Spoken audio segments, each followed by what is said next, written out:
In this video, I'm fitting the final parts back onto the car. I started with the radiator and radiator cowl, and then fitted the splash shields.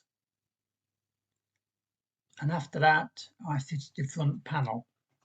And at that time, I tidied up the wiring loom at the front. And after the front panel, I fitted the front wings onto the car, and then the front bonnet, and I also put the bumper on.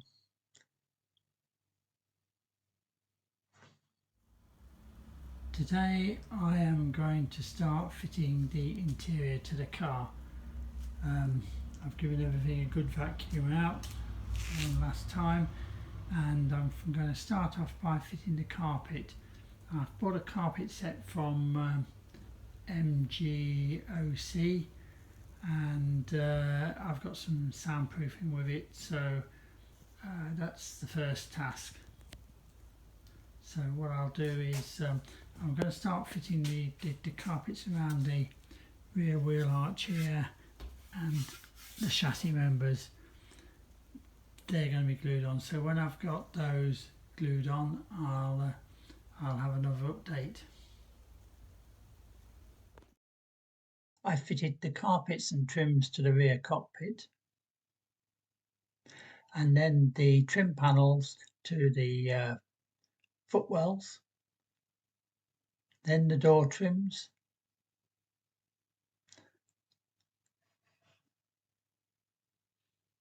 and then I moved on to the actual floor carpets, and finally I fitted the carpets on the transmission tunnel.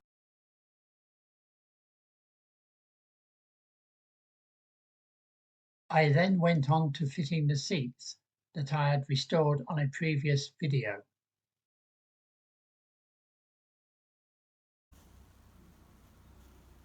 Well, after a lot of hard work, that is the interior of the car all finished, apart from needing a new steering wheel, and I haven't quite decided what I'm going to buy yet, but very pleased with the result. And not long now before she's out for a test drive. Well, a quick update. I decided that I'd try and salvage the steering wheel that was on the car, so I gave it a good clean and a polish. I bought a new Boss off eBay, and I've decided to stick with what I've got, save myself £100 or whatever a new steering wheel is. So again, pleased with the result.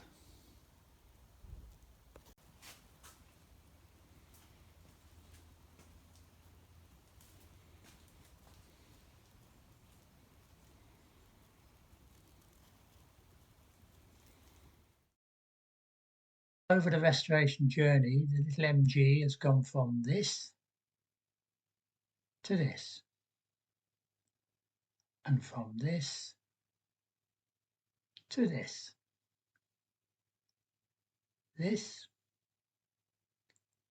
to this, and finally this to this. So for now, there's only one thing left to do.